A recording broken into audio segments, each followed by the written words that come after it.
Chemical bonds म्हणजेच रासायनिक बंध काय असतात ते बघू.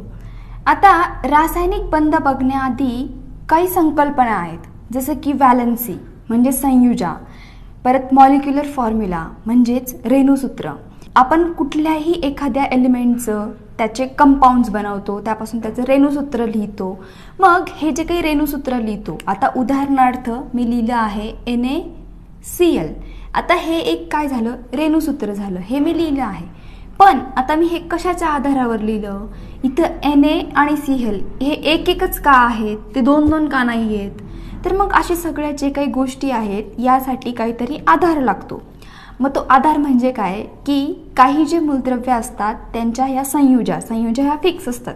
मग आता संयुजा काय असतात, संयुजा ही अशी कन्सेप्ट आहे की ज्यामध्ये एखादा मूलद्रव्य किती बंध तयार करतो म्हणजेच किती केमिकल बॉन्ड्स तयार करतो ती त्याची संयुजा असते.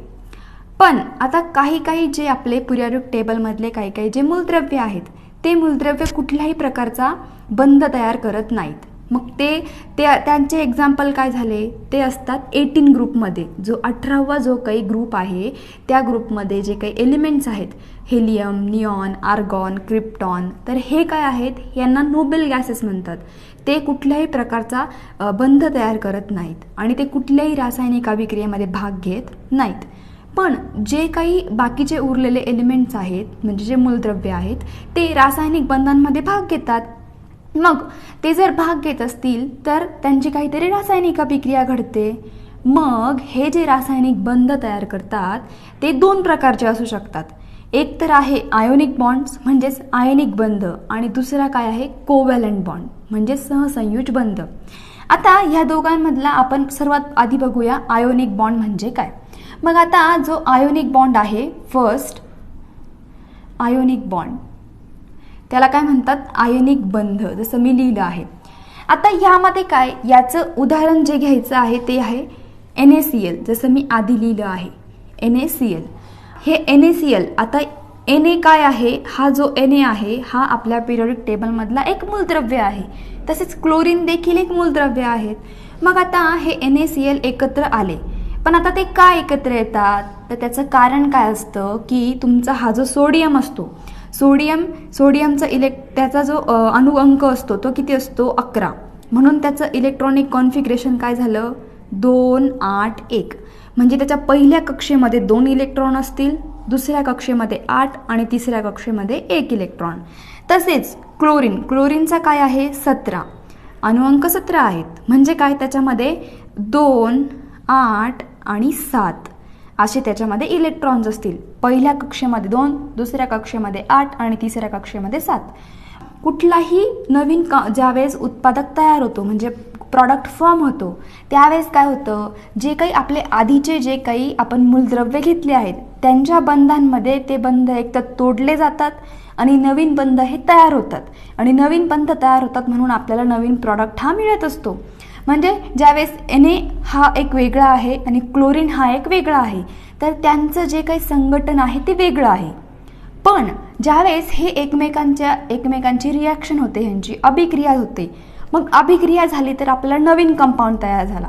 मग नवीन जे काही तयार होईल त्याच्यामध्ये काय असेल, त्याच्यामध्ये काहीतरी वेगळं कंपोजिशन असेल. ते कंपोजिशन कसं ठरतं, तर मग आता आपल्याला माहिती असतं की आपली पहिली कक्षा असते K, दुसरी असते L, तिसरी असते M आणि चौथी असते N. पहिली जी कक्षा असते तिची जी कॅपॅसिटी असते ती 2 इलेक्ट्रॉनची असते. मग नंतर दुसरीची 8 इलेक्ट्रॉनची असते, 18 आणि 32 अशी ह्यांची कॅपॅसिटी असते.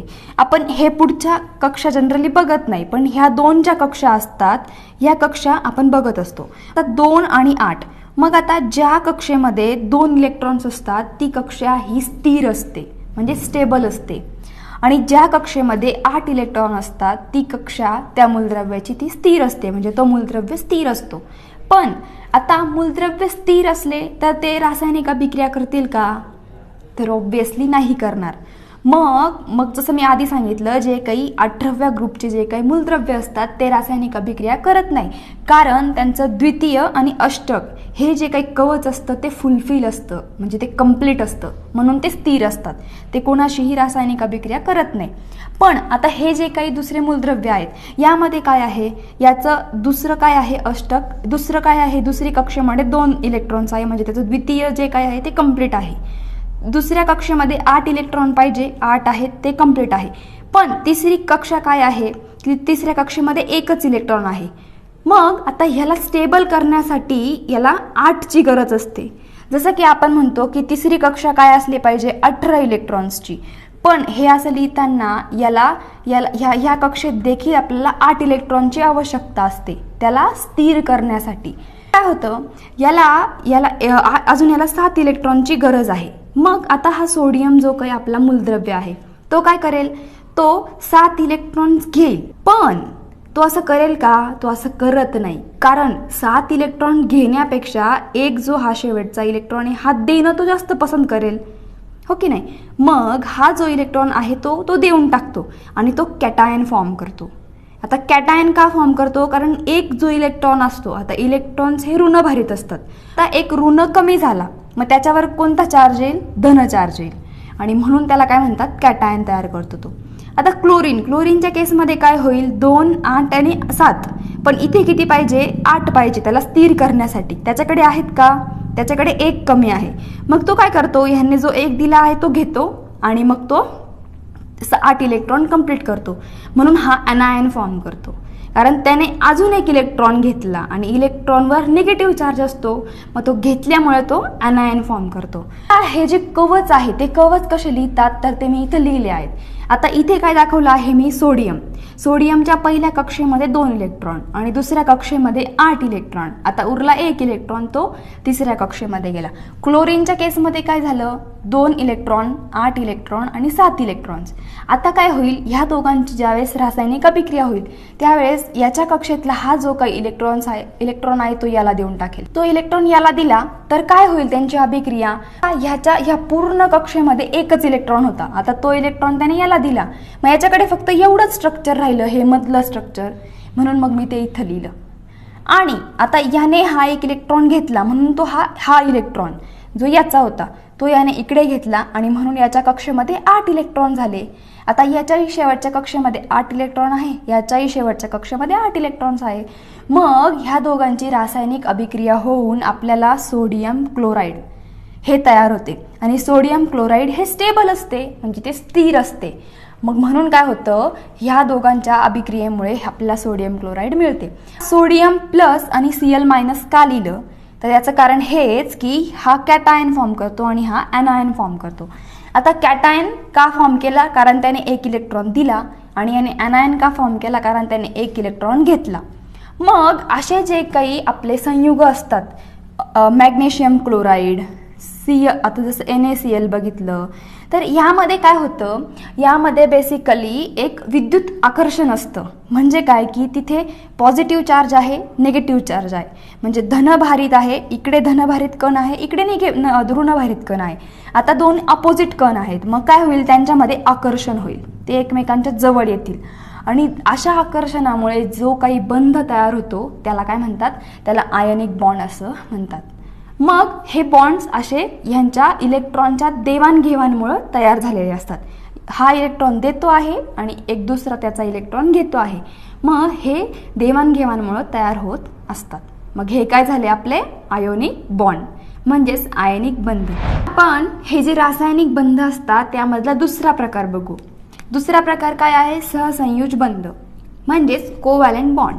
हे जे कोव्हॅलेंट बॉन्ड असतात ते कसे तयार होतात बेसिकली, तर मग आधीच्या केसमध्ये आपण काय बघितलं की आयोनिक बॉन्डमध्ये ते जे बंध तयार होतात त्यामध्ये इलेक्ट्रॉनची देवाणघेवाण होते.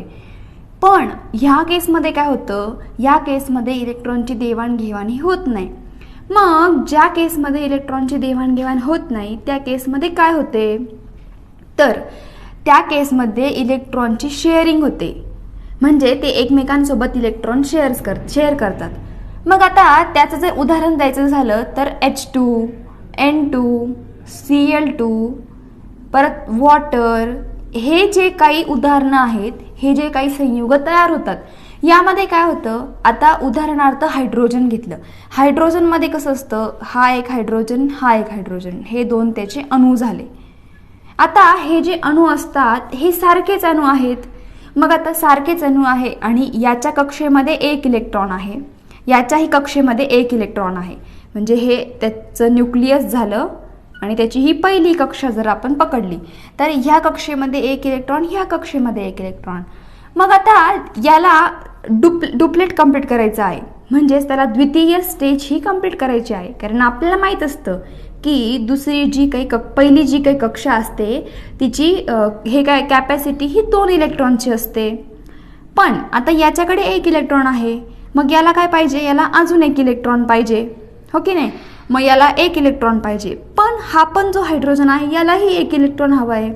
मग त्यावेळेस ते काय करतात, हा इलेक्ट्रॉन आणि हा इलेक्ट्रॉन, म्हणजे याचा इलेक्ट्रॉन हा याच्यासोबत शेअर करतो आणि याचा इलेक्ट्रॉन हा याच्यासोबत शेअर करतो आणि मग ते असं स्ट्रक्चर तयार करतात. हा त्याचा न्यूक्लियस, हा त्याचा न्यूक्लियस आणि हे 2 इलेक्ट्रॉन मग असे तयार करतात. हे असं झालं. पण आता हे एक उदाहरण झालं. आता दुसरं उदाहरण काय घेतलं, दुसरं उदाहरण घेतलं आपण पाण्याचं उदाहरण. आता ह्या उदाहरणामध्ये काय केलं, ह्या उदाहरणामध्ये 3 अणू आहेत तुमचे, 2 आहेत हायड्रोजन आणि एक आहे ऑक्सिजन. आता आपण आधी याचं इलेक्ट्रॉन संरूपण म्हणजेच इलेक्ट्रॉनिक कॉन्फिगरेशन लिहून घेऊ. इलेक्ट्रॉनिक कॉन्फिगरेशन कसं असतं, हायड्रोजनमध्ये एकच त्याचा अणुअंक असतो, म्हणून त्याच्यामध्ये एक इलेक्ट्रॉन. ओके. मग आता त्याच्या पहिल्या कक्षेमध्ये एक इलेक्ट्रॉन येणार. तसेच दुसरा हायड्रोजनचाही देखील एक इलेक्ट्रॉन. आता ऑक्सिजनचा अणुअंक असतो 8, म्हणून त्याचं इलेक्ट्रॉन संरूपण कसं येईल, 2 आणि 6, म्हणजे हे 2 झाले 8. मग याच्या पहिल्या कक्षेमध्ये 2 इलेक्ट्रॉन आणि दुसऱ्या कक्षेमध्ये 6 इलेक्ट्रॉन. मग मी तसंच लिहिलं आहे, हे हायड्रोजनची ही पहिली कक्षा 1 इलेक्ट्रॉन, ह्या हायड्रोजनची ही पहिली कक्षा 1 इलेक्ट्रॉन. ऑक्सिजनच्या केसमध्ये पहिल्या कक्षेत 2 आणि दुसऱ्या कक्षेमध्ये 6 इलेक्ट्रॉन. मग पण आता आपल्याला माहिती आहे की दुसऱ्या कक्षेची जी काही रिक्वायरमेंट असते किंवा त्याची जी काही गरज असते ती काय असते, ती 8 इलेक्ट्रॉनची असते. आता मग ह्या 6 साठी आपल्याला त्याच्यासाठी त्याला 8ची गरज आहे. मग तो हे 6 इलेक्ट्रॉन देणं पसंत करण्यापेक्षा तो काय करेल, 2 इलेक्ट्रॉन घेणं पसंत करेल, कारण त्याला 2 इलेक्ट्रॉन तो इझिली घेऊ शकतो. 6 इलेक्ट्रॉन देणं हे अवघड असतं, पण 2 इलेक्ट्रॉन घेणं हे सोपं असतं. मग तो काय करतो, तो हा हायड्रोजनचा 1 इलेक्ट्रॉन आणि ह्या हायड्रोजनचा हा 1 इलेक्ट्रॉन हे घेतो. पण आता ह्याने जर हा इलेक्ट्रॉन देऊन टाकला तर हायड्रोजनच्या कक्षेमध्ये 0 इलेक्ट्रॉन राहील. पण तसं असतं का, तर नाही. म्हणून काय होतं, म्हणून हे काय करतात, इलेक्ट्रॉन देवाणघेवाण करण्यापेक्षा इलेक्ट्रॉन शेअर करतात एकमेकांना. आणि मग ते जे एकमेकांना शेअर करतात, मग ज्यावेळेस हे इलेक्ट्रॉन शेअर करतात त्यावेळेस आपल्याला असं काहीतरी प्रॉडक्ट मिळतो. हे आपलं पाण्याचं रेणुसूत्र झालं. म्हणून मग काय झालं, ह्याने हा इलेक्ट्रॉन शेअर केला, याने हा इलेक्ट्रॉन शेअर केला आणि म्हणून मग आपण असं लिहिलं, ह्या दोघांचा शेअर केलेला इलेक्ट्रॉन, हा याचा शेअर केलेला इलेक्ट्रॉन आणि हा इलेक्ट्रॉन ऑलरेडी त्याच्याकडे होता. मग हे 6 होते तर आपण ते 8 इलेक्ट्रॉन केले, कारण ह्या 2 हायड्रोजनमुळे ते इलेक्ट्रॉन शेअर झाले. मग आता शेअर झाल्यामुळे काय झालं, याची ही जी कक्षा आहे हायड्रोजनची याच्यामध्ये 2 इलेक्ट्रॉन्स आहेत, म्हणून तो काय झाला, स्थिर झाला. आता ह्याही कक्षेत काय आहे, 2 इलेक्ट्रॉन्स आहेत, म्हणून हाही स्थिर झाला. आणि ह्या कक्षेमध्ये किती आहेत बरं, आता ह्या कक्षेमध्ये बघ, पहिल्या कक्षेमध्ये 2 आहेत आणि दुसऱ्या कक्षेमध्ये देखील 8 इलेक्ट्रॉन्स आहेत. म्हणून काय झालं, हे ओव्हरऑल जे काही आपला प्रॉडक्ट मिळाला हा स्टेबल झाला, म्हणजेच स्थिर झाला. आणि म्हणून काय झालं, म्हणून हे पाणी आपलं स्थिर असतं. मग याच्यावरून काय समजलं की ज्या वेळेस इलेक्ट्रॉनची देवाणघेवाण न होता इलेक्ट्रॉनची शेअरिंग होते आणि त्यानंतर जो काही बंध तयार होतो त्याला काय म्हणतात, सहसंयोज बंध असं म्हणतात. मग याचे आपण 2 उदाहरणं बघितले. पहिलं आहे हे हायड्रोजनचं उदाहरण आणि दुसरं आहे हे वॉटरचं उदाहरण. तर मग अशा प्रकारे रासायनिक बंधांचे 2 प्रकार आपण बघितले. पहिला बघितला आयोनिक बॉन्ड आणि सेकंड बघितला कोव्हॅलेंट बॉन्ड म्हणजेच सहसंयोज बंध.